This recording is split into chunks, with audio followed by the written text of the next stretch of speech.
Selamat malam semuanya, Shalom.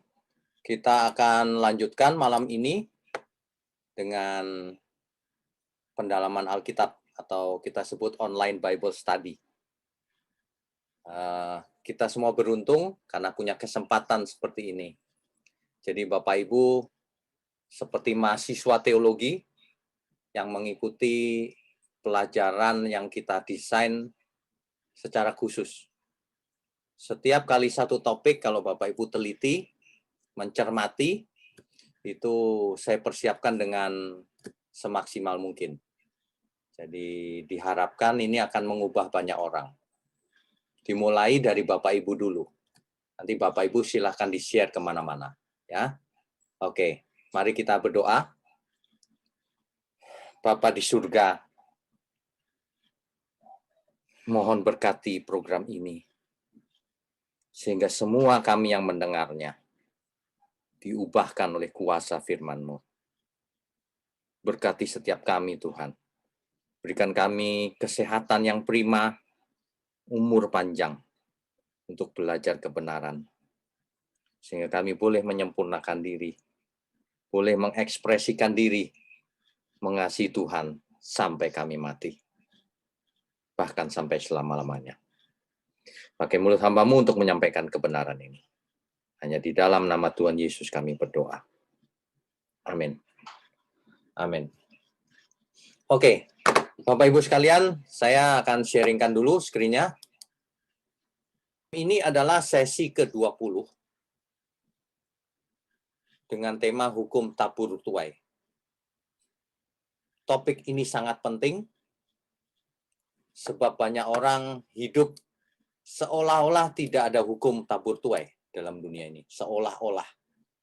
Makanya sesi ini sangat penting dan akan mengubah tentunya, mengubah setiap orang yang mengerti dan percaya. Oke. Tidak terasa sesi 20 itu sudah artinya 20 minggu. Ya. Oke, hukum tabur tuai adalah rancangan Tuhan sendiri. Cakupan hukum ini tidak hanya soal hal-hal fisik, tetapi juga sampai pada kekekalan. Dampaknya itu terjadi di kekekalan. Dan hukum ini juga berlaku di kekekalan. Jadi bukan hanya di bumi. Fakta kebenaran ini dicatat dalam seluruh ayat-ayat Alkitab. Jadi kalau kita baca Alkitab, hampir setiap kejadian itu ada tertulis atau tersirat maupun tersurat akan hukum tabur tuai ini. Ya. Oke, kita lanjutkan.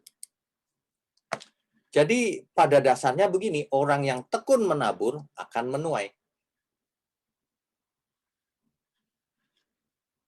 Menabur kebaikan, menuai kebaikan. Menabur angin, menuai badai. Ini sebenarnya hukum sebab akibat, Bapak Ibu. Ya. Kalau kita berbuat sesuatu menyebabkan sesuatu terjadi, itulah hukum sebab akibat, tabur tuai. Ya. Nah, jadi kalau kita lihat setiap manusia itu terikat pada setiap hukum atau tatanan yang Tuhan ciptakan. Tidak ada satu orang pun yang bisa lepas dari hukum ini. Contohnya hukum fisika. Ada gaya gravitasi bumi. Apakah ada seorang manusia yang bisa lepas dari gravitasi bumi? Bebas gitu. Gravitasi bumi tidak berlaku bagi dirinya. Tidak ada. Semuanya ada hukumnya. Kok bisa terbang, Pak? Pesawat terbang itu? Apakah itu tidak mengalami gravitasi? Itu mengalami gravitasi. Tetapi ia punya daya angkat atau daya terbang, sehingga bisa terbang. Tuhan Yesus ketika berjalan di atas air, saya percaya gravitasi tetap ada. Tetapi Tuhan punya kuasa untuk berjalan di atas air. Ada kuasa yang mengangkatnya sehingga tidak tenggelam. Jadi tatanan yang Tuhan ciptakan ini tidak bisa dilanggar. Berlaku baik untuk orang percaya maupun orang tidak percaya. Tidak dibeda-bedakan. Nah, hukum kesehatan, hukum rohani, semuanya berlaku bagi semua manusia. Banyak orang beranggapan kalau orang percaya itu bisa bebas dari hukum-hukum ini. Tidak. Semua hukum sebab akibat berlaku, baik orang percaya maupun orang tidak percaya.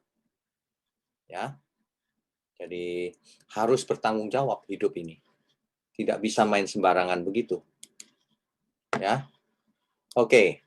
Jadi manusia itu harus bertanggung jawab. Tuhan Allah itu memberikan mandat sejak awalnya. Memberikan apa? Mandat dan juga hak istimewa kepada manusia. Makanya itu pemberian Allah.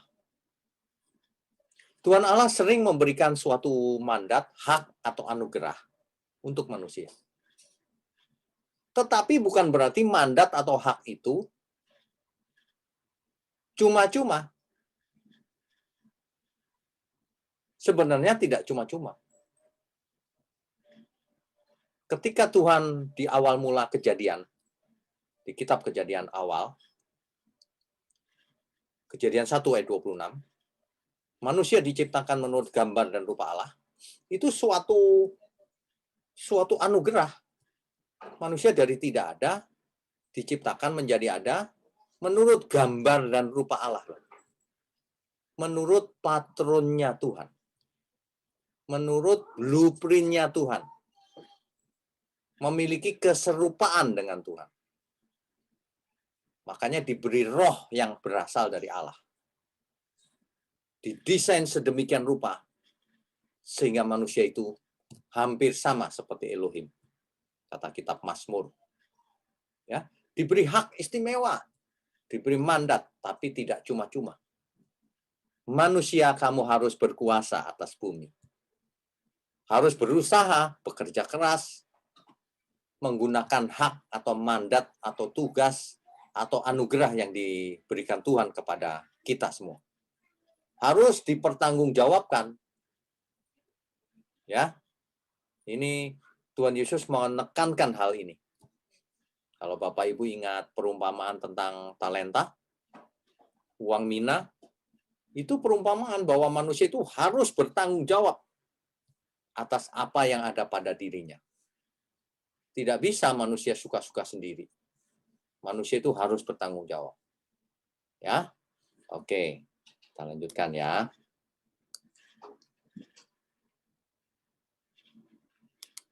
Nah, inilah gambar dari kejatuhan manusia mula-mula. Tuhan bukannya tidak mengajar loh. Tuhan bahkan memperingatkan. Jangan kamu makan buah itu. Nanti kamu mati. Sudah diperingatkan kok dimakan. Ya. Manusia menabur ketidaktaatan. Makanya menuai dosa yang berakibat maut. Hukum sebab akibat tabur tuai sejak awal. Suatu hari kalau kita belajar tentang setan atau Lucifer, kita akan tahu bahwa di surga itu pun berlaku hukum tabur tuai. Ia berkhianat terhadap Tuhan. Ia melanggar batas-batas kekuasaannya. Maka ia diusir dari surga. Dikutuk. Ia bukan makhluk yang indah lagi. Tapi ia menjadi setan atau iblis. Dan malaikat-malaikat yang mengikutinya, sepertiga malaikat di surga, dibuang, dikutuk ke bumi, menjadi roh-roh jahat. Daimonia, roh-roh jahat. Ya. Ini semua jelas dicatat di Alkitab. Jadi kalau orang tidak belajar Alkitab dengan benar, menarik benang merahnya dari Kejadian sampai Wahyu, ia tidak akan menemui pengertian yang utuh Ia tidak akan bisa melihat gambar besarnya. Ia hanya akan main-main dengan ayat ini, ayat itu, lalu ngaco pengertiannya. Hari ini banyak sekali di internet khotbah yang kacau balau. Dasarnya bukan Alkitab. Dasarnya hanya satu ayat dicomot, lalu diartikan suka-suka sendiri. Lalu banyak orang keracunan akan ajaran itu. Bapak Ibu kalau ikut online Bible study ini ya secara teratur, nanti Bapak Ibu akan memiliki kecerdasan yang luar biasa. Akan memiliki kepekaan yang luar biasa akan kebenaran. Sebab kita belajar firman itu akan mengubah cara berpikir kita, cara hidup kita.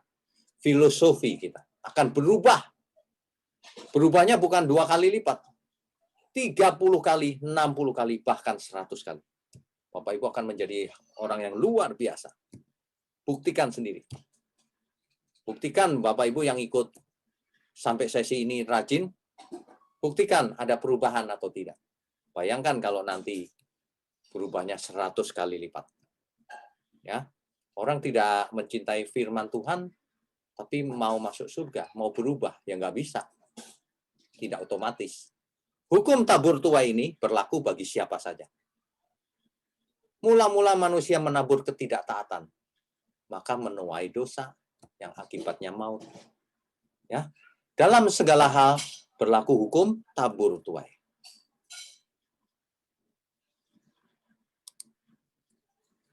Akibat kejatuhan dalam dosa, maka kita tahu manusia yang tadinya hidup kekal, yang tadinya kulitnya harusnya tidak bisa keriput, menjadi makin lama makin keriput, akhirnya tua, dan akhirnya tak berdaya lagi. Ya. Bayangkan kalau kulit kita tidak bisa keriput, hidup kekal lagi. Sebenarnya rancangan mula-mula Tuhan seperti itu, luar biasa. Ini gara-gara manusia pertama menabur ketidaktaatan. Maka semua kita menanggung akibatnya. Ya. Nah, akibat kejatuhan ke dalam dosa, manusia mengalami kematian secara fisik juga, selain kematian rohani. Bayangkan betapa tragisnya manusia hidup di bumi. Waktu lahir masih baby, lucu sekali anak-anak itu.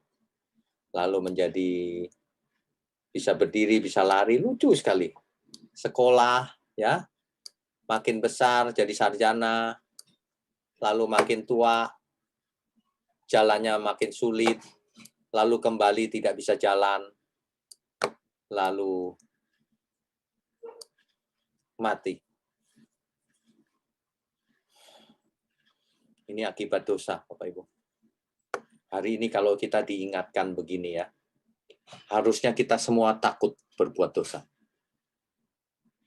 Sebab kita diberi kesempatan kedua untuk berubah. Oke. Dalam hal kesehatan terjadi hukum tabur tuai juga.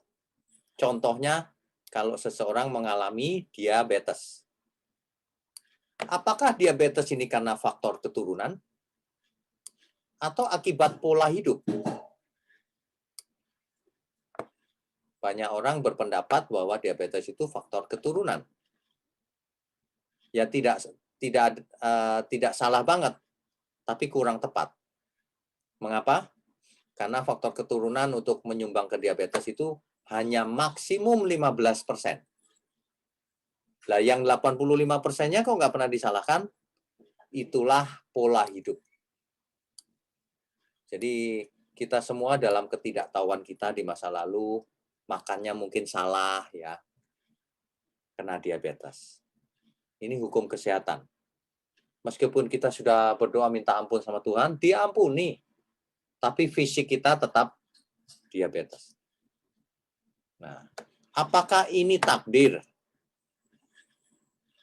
Kalau itu faktor keturunan jadi takdir. Tidak.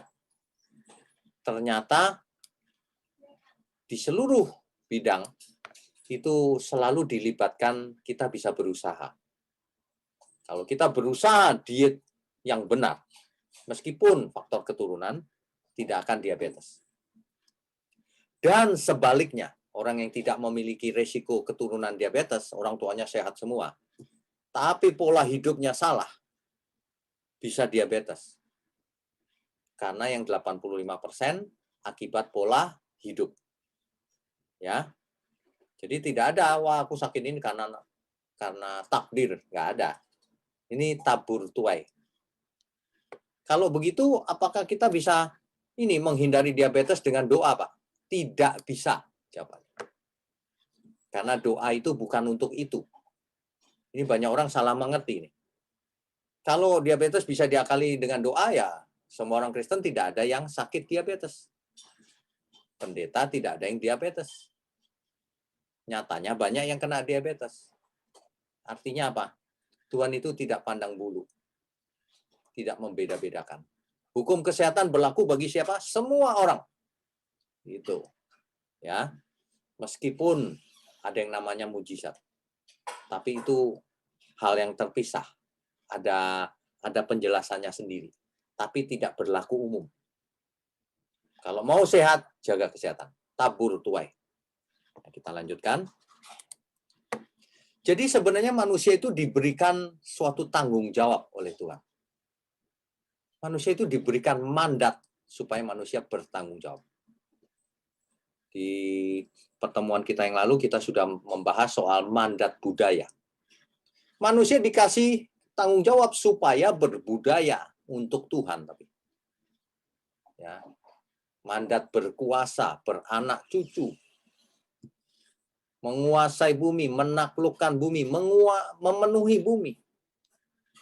Tanggung jawab loh itu untuk Tuhan. Nah, bukan untuk diri sendiri atau yang lain. Ya, tabur tuai ini. Jadi hidup ini pilihan, bukan takdir. Ya, mau hidup kudus bisa, mau jahat lebih gampang lagi. Jangan mengatakan, aku dipilih Tuhan, Pak, untuk binasa. Yang satu lagi mengatakan, aku dipilih Tuhan, Pak, untuk selamat. Tidak. Tuhan tidak menginginkan seorang pun binasa. Itu kata Alkitab. Nggak ada Alkitab berkata, Tuhan menentukan yang ini binasa, yang ini selamat. Nggak ada. Itu karangan orang. Karangan manusia. Ya, oke, kita lanjutkan. Nah, jadi dalam kesehatan contohnya, itu ada hukum tabur tuai. Contohnya begini. Kalau seseorang makanannya begini, sehat nggak kira-kira? Oh, ini sehat luar biasa. Pasti ia tidak sakit jantung. Pasti tidak tekanan darah tinggi. Pasti tidak diabetes. Pasti badannya fit. Pasti. Dan semua penyakit akan otomatis sembuh. Bukan otomatis, akibatnya akan sembuh. Itu sebabnya kalau jemaat bertemu saya ajarin diet yang benar. Kemungkinan besar akan sembuh selain kita berdoa pada Tuhan, minta tuntunan. Tapi kita harus lakukan bagian kita. Nggak bisa berdoa sama Tuhan minta kesembuhan, tapi muakan sembarangan. Wah, itu mempermainkan Tuhan namanya. Ya, makanya rancangan mula-mula untuk manusia itu makanannya adalah plant-based. Makanya makanan yang sehat itu plant-based. Apa maksudnya? Dasarnya adalah tanam-tanaman, tumbuh-tumbuhan. Tentang ini ceritanya panjang. Saya mendengar satu sharing dari seorang dokter kepala bagian rumah sakit mana ya, saya lupa. Baru-baru ini. Dia bercerita bahwa di Wuhan, pasien COVID itu semuanya tidak ada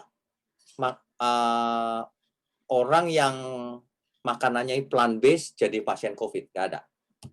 Ini menurut dia loh, bukan menurut saya loh. Orang yang makannya plant-based, itu tidak ada yang jadi pasien COVID di Wuhan. Ini kata dokter itu ya. Gitu. Oke. Ini hukum hukum tabur tuai dalam kesehatan. Sama juga hukum tabur tuai dalam keuangan, investasi. Kan begitu. Kita tabur, kita investasikan di berbagai cara supaya bertumbuh. Nah, hati-hati Bapak Ibu, jangan gampang terbohongi oleh yang namanya investasi. Ada banyak penipuan yang berkedok investasi. Hati-hati, jangan ikut-ikutan investasi apapun. Ya, sebab itu banyak sekali yang bohong. Tidak semua, tapi banyak sekali. Ada banyak korban. Ya, kalau diiming-imingi bunga tinggi, diiming-imingi setor uang aja nanti aku yang jalanin. Kau terima saja. Sebulan 10%. Wah, itu udah omong kosong, lupakan. Berapa persen pun lupakan. Manusia itu jahat. Cinta uang itu akar segala kejahatan. Menipu, saudaranya sendiri ditipu. Teman sendiri ditipu. Jemaat saling menipu. Pendetanya pun ditipunya oleh jemaat. Wah, dunia ini luar biasa ya. Kalau sudah soal uang, cinta uang, itu jahatnya luar biasa manusia. Hati-hati Bapak Ibu. Jangan suka investasi apapun yang ditawarkan yang seperti gampang. Gitu. Kalau mau investasi, kerja keras. Bidangnya harus nyata. Ya, oke, kita lanjutkan. Ini hukum tabur tuai. Nah, jadi dalam seluruh aspek kehidupan manusia, itu berlaku apa yang namanya hukum tabur tuai atau sebab akibat. Kenapa? Kenapa Tuhan ciptakan itu? Supaya manusia belajar bertanggung jawab. Supaya manusia belajar memiliki kualitas seperti yang Tuhan inginkan. Ya. Contoh Amsal 6 ayat 6. Manusia harus belajar sama semut katanya.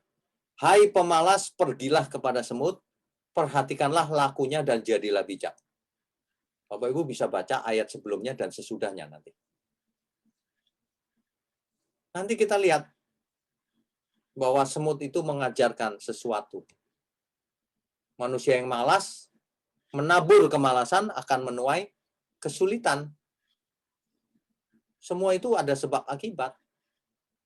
Tidak ada yang bebas dari hukum tabur tuai ini. Ya. Nah, 2 Tesalonika 3 ayat 10. Bahkan dikatakan begini, jika seorang tidak mau bekerja, janganlah ia makan.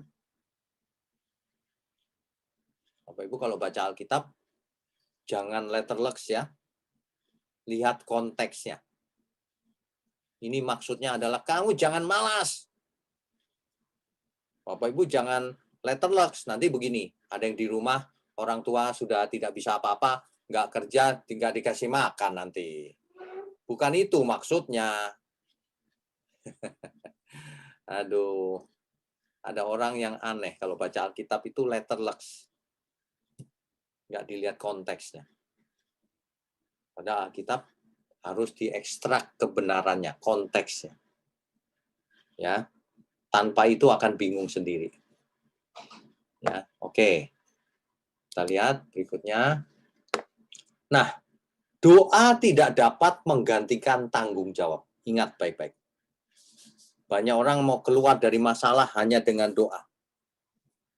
Punya hutang, bukannya kerja keras, berdoa supaya Tuhan yang bayar. Oh, enak, tenan ya. Kalau Tuhan mau bayarin gitu ya enak. KKR dibuat. Marilah kepadaku yang letih lesu berbeban berat. Aku akan memberikan kelegaan bagimu. Wah, mengutip ayat Alkitab rupanya. Dibilang di situ, Allah akan membayari hutang-hutangmu. Waduh, mulai ngawur tuh. Itu ngawur tuh. Gak pernah ada uang turun dari langit. Gak pernah ada. Sebab di langit tidak ada percetakan uang.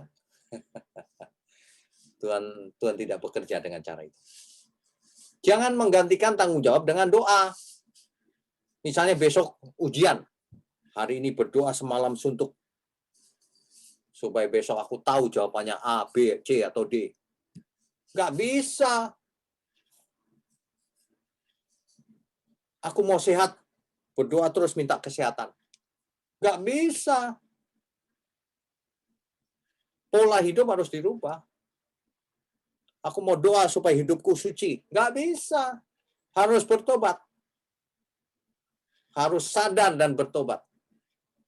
Banyak orang salah mengerti. Orang mengertinya gini, Yesus mati di kayu salib, maka kita selamat. Nggak dibaca itu Alkitab. Alkitab berkata begini, kamu itu harus sadar dan bertobat jika dosamu mau dihapuskan. Nah, kalau orang nggak sadar dan nggak mau bertobat, ya dosanya nggak dihapuskan meskipun Yesus mati di kayu salib. Tabur tuai. Nggak mau sadar, nggak mau tobat, ya akibatnya nggak diampuni, nggak dihapus dosanya. Sadar, bertobat, dihapus dosanya. Itu kata Alkitab loh, secara eksplisit loh Alkitab menulis hal itu. Ya. Jangan menggantikan tanggung jawab dengan doa. Aku harus mengerti Alkitab, doa supaya Tuhan yang cerita. Baca setiap hari, ikut online Bible study. Atau yang lain, terserah. Cari yang benar tapi, jangan yang comot-comot ayat, merusak pikiran itu. Oke, baik. Bapak Ibu yang baru join, sayang sekali ini padat sekali dari tadi, sudah terlambat ya. Nanti besok lihat YouTube-nya ya, nggak apa-apa. Oke, kita lanjutkan. Jadi ada banyak pertanyaan-pertanyaan yang lalu ya, pertemuan kita yang lalu, itu harus kita mengerti dengan baik itu begini loh. Kalau Allah atau God atau Elohim itu kodratnya atau sifatnya atau karakternya itu maha kudus, maha tahu, maha kuasa, maha hadir, dan sebagainya, dan sebagainya. Implikasinya apa dalam hidup kita? Kalau kita percaya dan mengasihi Allahku yang begitu, yang maha kudus, maha tahu, maha kuasa, maka aku bagaimana hidupku, gitu loh. Kalau berpikir itu harus dari pihaknya kita. Tuhan memberitahu Tuhan begitu, maka kita harus berpikir apa yang harus kulakukan kalau Tuhan seperti itu. Begitu, kerjakan bagian kita. Nah, banyak sekali pertanyaan yang masuk tidak hanya dalam program ini, di kelas juga. Kan Allah Maha Tahu, Pak. Nah, pertanyaan itu klasik. Kan Allah Maha Tahu, mengapa Allah membiarkan Adam jatuh? Nah, pertanyaannya begitu tuh. Kan Allah Maha Tahu, artinya Allah yang merancang semuanya ini, manusia jatuh dalam dosa dan sebagainya. Nah, itu salah semua itu, cara berpikir seperti itu. Kalau cara berpikir seperti itu, kita sedang menempatkan diri jadi Tuhan, seolah-olah. Berpikir dari pihaknya Tuhan, padahal kita bukan apa-apa. Kita harus berpikir sebagai manusia. Kalau Tuhan Maha Tahu, aku harus apa? Begitu menanggapi kebenaran itu. Bukannya, kalau Tuhan Maha Kudus, ya dia suci toh, aku nanti otomatis disucikan dong. Oh, nggak bisa begitu. Jangan mengatur Tuhan. Jangan berpikir sebagai Tuhan. Kita harus berpikir sebagai manusia. Kalau Tuhan menyatakan dirinya seperti itu, maka kita harus bagaimana? Itu, lakukan bagian kita. Tabur tuai, ingat. Ya. Oke. Nah, jadi cakupan hukum tabur tuai ini itu tidak hanya di selama kita hidup di dunia ini, termasuk setelahnya. Justru yang berbahaya itu setelahnya. Kalau cuma akibat yang terjadi selama kita hidup, tidak masalah. Misalnya, kita dulu pernah buat salah, makan sembarangan. Sekarang diabetes. Ya, menderitanya cuma sewaktu hidup di bumi, nggak membinasakan. Nggak terlalu masalah. Meskipun lebih baik kalau tidak punya penyakit. Ya. Tapi kalau sesuatu itu membinasakan, itu masalah. Masalah kita yang terutama itu. Jangan sampai kita menabur sesuatu yang membinasakan di kemudian hari, di kekekalan. Coba kita baca dahulu ya, Galatia 6 ayat 7 sampai 10. Galatia 6 ayat 7 sampai 10 ya. Oke. Galatia pasal 6 ayat 7 sampai 10. Saya bacakan ya. Jangan sesat, Allah tidak membiarkan dirinya dipermainkan. Ya. Banyak orang secara tidak sengaja ataupun sengaja ingin mempermainkan Tuhan. Aku kalau setir motor, Pak, kenceng sekali. Kenapa? Aku imani, Pak, bahwa aku akan selamat. Tidak mungkin tabrakan. Wah, ini orang yang salah ini. Kalau dalam Galatia 6 ayat 7 dikatakan, jangan sesat. Allah tidak membiarkan dirinya dipermainkan. Karena apa yang ditabur orang, itu juga yang akan dituainya. Jadi kalau kita menabur biji sesawi, akan tumbuh sesawi. Jangan berharap tumbuh biji salak. Kita itu menuai apa yang kita tabur. Ya. Nah, ayat 8, sebab barang siapa menabur dalam dagingnya. Menabur dalam daging itu artinya hidup dengan kedagingan. Akibatnya apa? Menabur dalam daging. Menuainya apa? Ia akan menuai kebinasaan dari dagingnya. Binasa. Tetapi barang siapa menabur dalam roh, hidupnya dalam roh, ia akan menuai hidup yang kekal dari roh itu. Sebab akibat tabur tuai. Ya. Oke. Ayat 9, janganlah kita jemu-jemu berbuat baik, karena apabila sudah datang waktunya, kita akan menuai. Jika kita tidak menjadi lemah. Ayat 10. Karena itu, selama masih ada kesempatan bagi kita, selama kita masih hidup, ya, marilah kita berbuat baik kepada semua orang, tetapi terutama kepada kawan-kawan kita seiman. Ini nasihat firman Tuhan. Mumpung kita masih hidup, ayo berbuat baik. Kalau ada ajaran yang, keselamatan bukan karena perbuatan baik, Pak, enggak usah didengar. Memang bukan karena perbuatan baik, tapi bukan berarti kamu bisa tidak berbuat baik. Kamu harus sempurna bahkan. Firman Tuhan itu banyak dipelesetkan oleh orang-orang yang tidak mengerti atau tidak takut Tuhan. Kalau dikasih tahu ngeyel. Padahal jelas ini maksudnya, konteksnya apa. Ya. Oke. Kita lanjutkan, saya sharingkan lagi screen yang tadi ya. Ya. Dalam 2 Korintus 5 ayat 10, ya. 2 Korintus 5 ayat 10. Saya bacakan ya. Sebab kita semua harus menghadap tahta pengadilan Kristus. Kita semua loh. Supaya setiap orang memperoleh apa yang patut diterimanya. Sesuai dengan yang dilakukannya dalam hidupnya ini, baik ataupun jahat. Semua orang akan dihakimi. Baik atau jahat akan dihakimi. Barang siapa menabur kebaikan, tentu menuai kebaikan. Menabur kejahatan, menuai kejahatan. Menuai hukuman maksudnya. Ya. Nah, ini yang menarik. Hukum tabur tuai itu tidak sama dengan karma.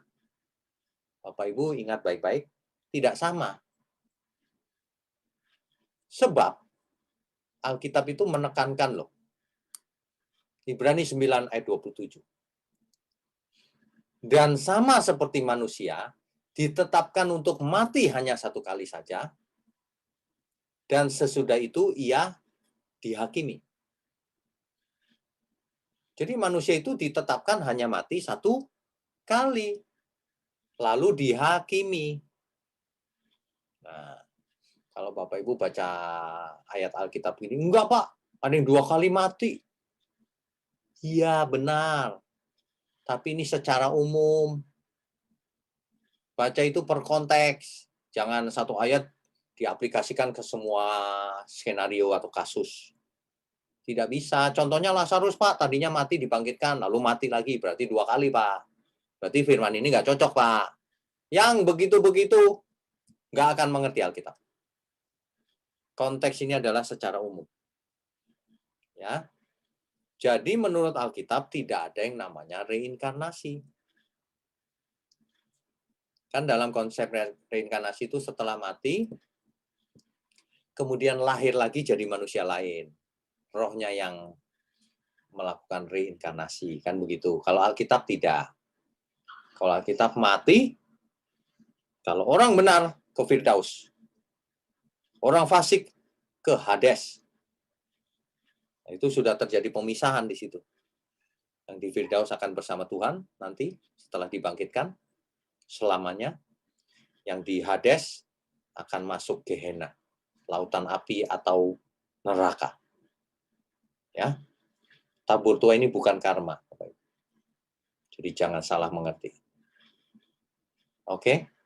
Ya, berikutnya. Ini adalah yang tadi kita baca. Di Galatia 6 ayat 5, di situ dikatakan demikian. Sebab tiap-tiap orang akan memikul tanggungannya sendiri. Ya, nggak bisa memikul tanggungan orang lain. Nggak bisa. Setiap kita harus menanggung tanggungan kita sendiri. Apa yang kita tabur akan kita tuai. Ini hukum kepastian. Baik secara fisik maupun secara rohani. Karena kebenaran itu paralel. Fisiknya begini, rohaninya begini. Paralel. Prinsipnya sama. Kebenaran itu paralel dalam semua hal. Dalam semua aspeknya. Ya. Nah, jadi hati-hati Bapak Ibu, hidup hanya satu kali. Jadi Bapak Ibu jangan banyak alasan jika ingin efektif untuk Tuhan, jika ingin sukses di dunia, jika ingin sehat, jika ingin selamat, jika ingin berkenan bagi Tuhan, jika ingin menyenangkan Tuhan, harus result oriented, orientasinya harus hasil. Jangan banyak alasan. Manusia itu paling banyak alasan. Disuruh hidup sehat, aku nggak doyan loh Pak, sayur itu Pak. Loh mau sehat? Mau Pak. Harus makan sayur? Nggak doyan Pak. Alasan melulu. Ya nggak doyan tuh belajar.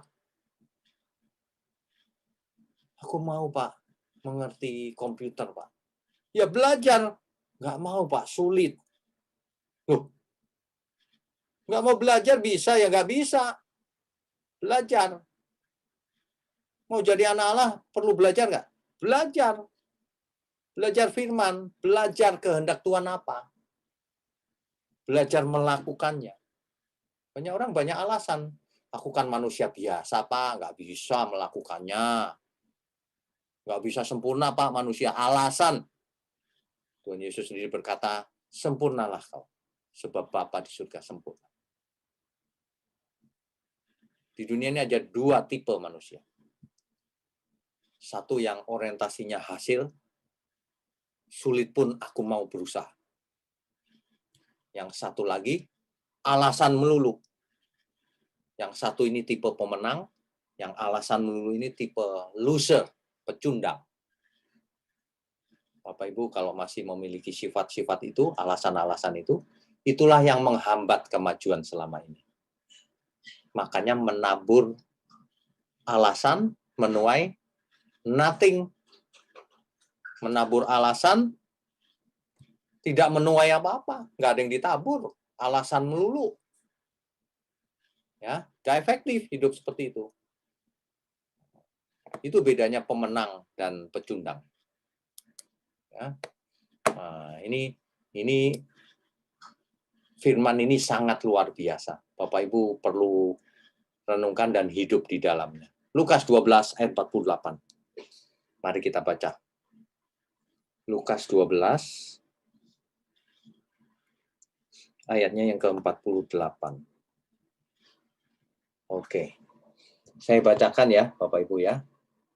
Tetapi barang siapa tidak tahu akan kehendak tuannya dan melakukan apa yang harus mendatangkan pukulan, ia akan menerima sedikit pukulan. Setiap orang yang kepadanya banyak diberi, daripadanya akan banyak dituntut.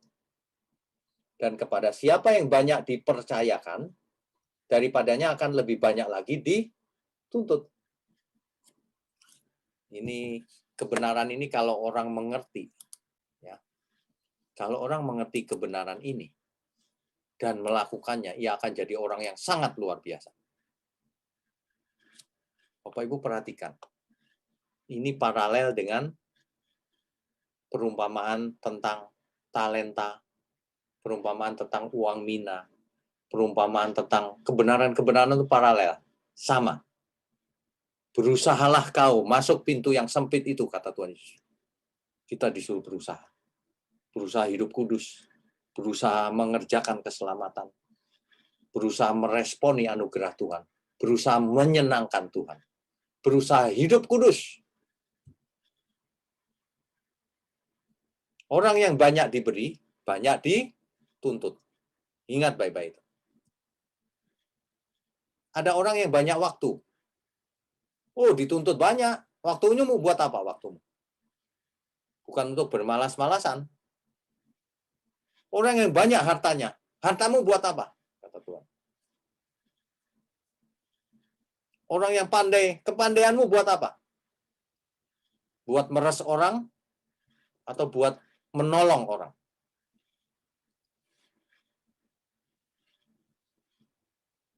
Kalau kita diberi banyak, kamu mendengar Injil, itu diberi yang banyak itu artinya, umat pilihan.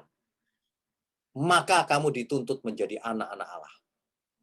Kalau orang yang tidak mengenal Injil, tidak dituntut sempurna. Tapi kalau orang mendengar Injil, dituntut sempurna. Matius 5 ayat 48.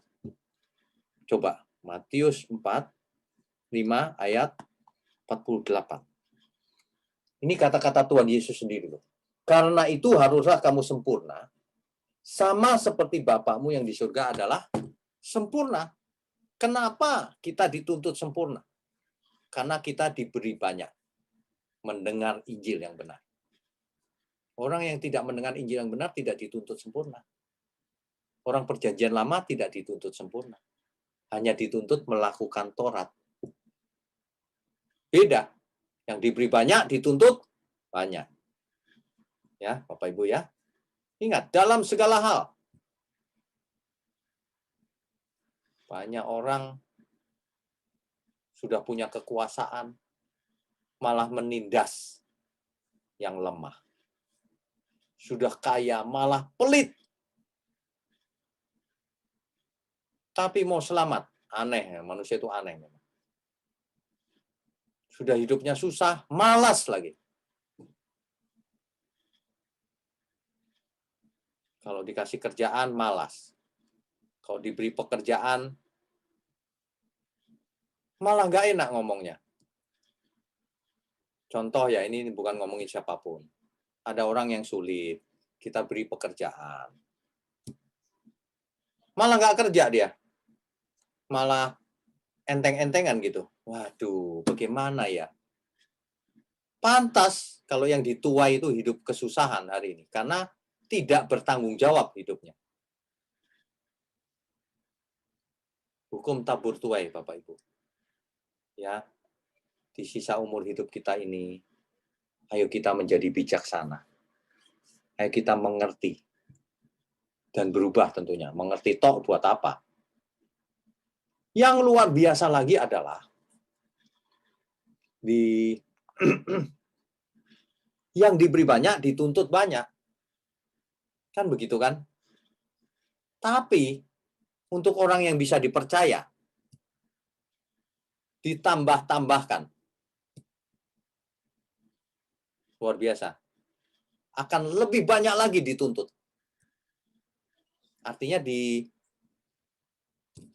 ditambah-tambahkan. Tanggung jawabnya, haknya, fasilitasnya, berkatnya. Itu. Nah, makin orang tidak bisa dipercaya, apa yang ada padanya malah diambil. Prinsip ini jelas. Jadi nggak bisa seseorang, aku klaim janjimu Tuhan. Nggak ada itu. Nggak ada. Kau bisa dipercaya nggak? Kalau bisa dipercaya, ditambah-tambahkan oleh Tuhan. Nggak bisa dipercaya, apa yang ada padamu diambil sekalian. Oh itu orang-orang jahat pada kaya Pak. Tunggu waktunya. Segala sesuatu ada waktunya. Jangan ambil kesimpulan hari ini. Kesimpulannya nanti kita akan tahu. Kitab Mazmur sudah memberikan contoh tuh. Akhirnya aku mengerti setelah aku masuk ke kudusan Tuhan. Ternyata mereka ujungnya kebinasaan. Hidup ini menarik loh Bapak Ibu. Hidup ini cuma satu kali. Kalau kita buat salah, kita minta ampun. Bahkan buat salah sekecil-kecilnya, kita minta ampun. Tapi herannya, kita buat lagi. Aduh, ini memang repot ya. Malam ini, saya mau ingatkan hukum tabur tuai itu nyata. Nyata sekali. Kenapa kita menjadi seperti hari ini? Itu sebabnya taburan kita di masa lalu. Untungnya Tuhan kita itu tidak melakukan hukum karma. Untungnya Tuhan kita itu mengampuni semua dosa kita. Untungnya Tuhan kita itu memberikan perlindungan untuk kita. Intervensi dalam hidup kita. Tapi tetap kita harus lakukan bagian kita. Amin ya. Oke. Kita sharekan dulu sebentar, kita lanjutkan. Nah, ini dia. Kita harus berpikir ya, Bapak Ibu ya. Apa yang kita tabur selama ini? Perhatikan. Hidup kita ke depan. Di sini ada gambar Nissan, saya lupa gambarnya.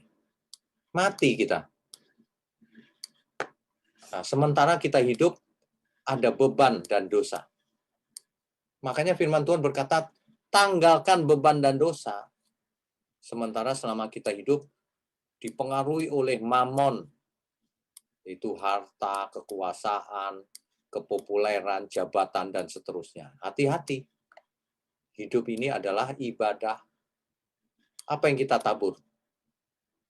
Sebagai ibadah atau sebagai pemuasan hidup sendiri? Perhatikan apa yang kita tabur mulai malam ini. Ya. Renungkan baik-baik ini, hukum tabur tuai ini. Kitab Pengkhotbah salah satunya mengingatkan kita. Ada kemalangan yang menyedihkan kulihat di bawah matahari. Pengkhotbah 5 ayat 13. Kekayaan yang disimpan oleh pemiliknya menjadi kecelakaannya sendiri.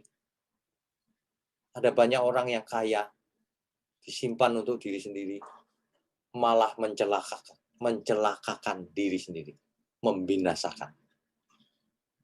Mestinya kekayaannya menjadi berkat bagi banyak orang, menjadi berkat bagi keluarganya, saudara-saudaranya, anak-anaknya, orang tuanya, bahkan orang-orang yang membutuhkan. Tapi banyak orang pelit, super pelit. Ada banyak orang uangnya triliun, tapi tidak tergerak sama sekali oleh pekerjaan Tuhan. Apalagi mau berubah. Segala sesuatu ada waktunya. Ya. Padahal kok kasih semua triliunan itu juga nggak bisa membalas cintanya Tuhan. Nggak apa-apa, kita nanti tunggu aja ujungnya. Ayat 15 berkata begini, sebagaimana ia keluar dari kandungan ibunya, demikian juga ia akan pergi. Telanjang seperti ketika ia datang, dan tak diperolehnya dari jerih payahnya suatu pun yang dapat dibawa dalam tangannya. Ketika mati seseorang telanjang dan hancur menjadi debu tanah dimakan cacing. Dan semua hartanya tidak bisa dibawanya. Yang bisa dibawanya adalah apa yang ia tabur selama ia hidup. Itulah yang akan ia tuai di kekekalan. Nah, orang yang bijaksana akan menabur yang akan ia tuai di kekekalan. Itu maksudnya. Ya. Oke. Waktu kita singkat, 70 tahun, 80 tahun, belum tentu. Ada banyak orang yang di bawah 50 tahun juga sudah meninggal. Ya. 30 tahun juga ada yang meninggal. Apalagi kita kalau sudah umur 50 tahun ke atas. Setiap saat kita bisa meninggal. Ingat, ketika kita mati, maka kita akan menuai apa yang kita tabur selama kita hidup. Apakah itu baik atau itu jahat. Ya. Ini 2 Korintus 5 ayat 10.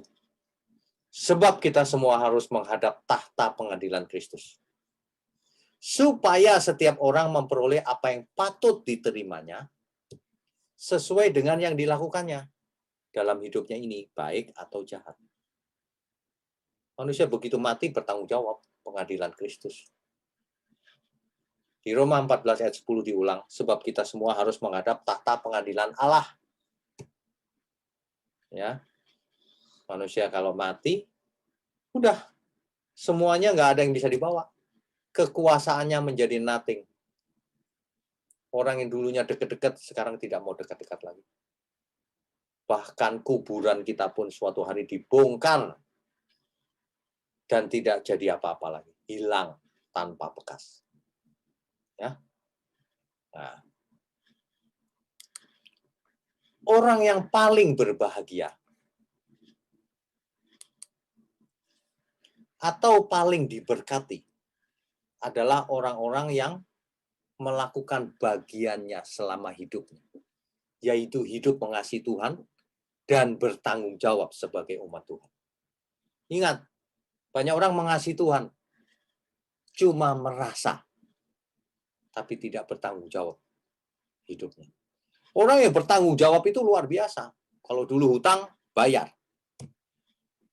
Nggak bisa bayar, minta maaf. Tapi kalau suatu hari sudah punya uang lagi, bayar. Buktikan itu. Banyak orang enggak. Datang ke gereja, minta ampun sama Tuhan, merasa diampuni. Padahal ia mampu bayar. Ya, dia pikir Tuhan bisa diakali pakai doa. Enggak bisa, iman kita itu harus nyata. Ya, iman kita itu harus nyata.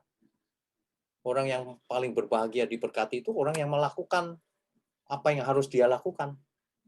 Mengasihi Tuhan, itu pasti bertanggung jawab atas hidupnya.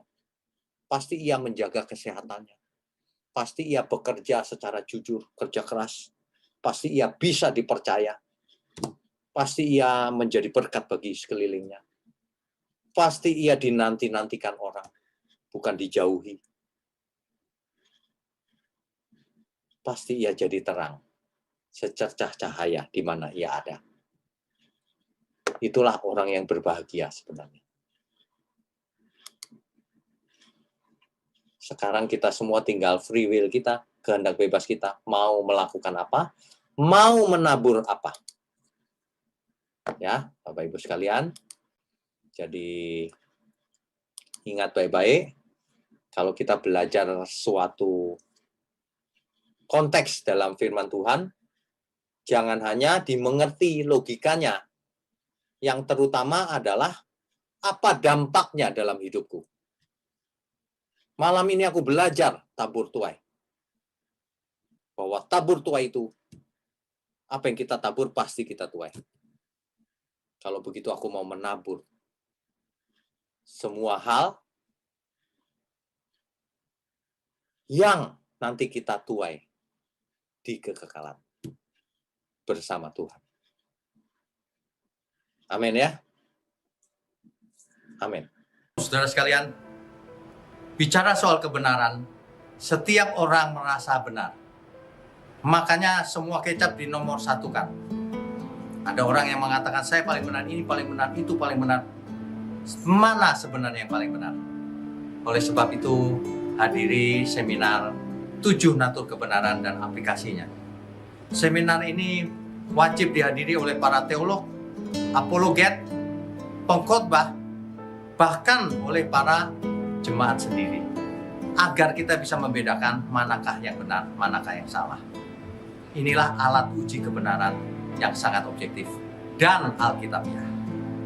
Pastikan saudara ikut dan ajak seluruh saudara dan sahabat-sahabat. Bapak-bapak dan ibu-ibu yang terkasih dimanapun berada, yuk kita belajar pelajaran Alkitab bersama secara online setiap hari Rabu jam 7 malam bersama pendeta Bapak Wiknyo Tanto secara online, bisa melalui Zoom. Tetapi kita harus mendaftarkan dulu ke nomor berikut ini. Selamat bergabung dan Tuhan Yesus memberkati.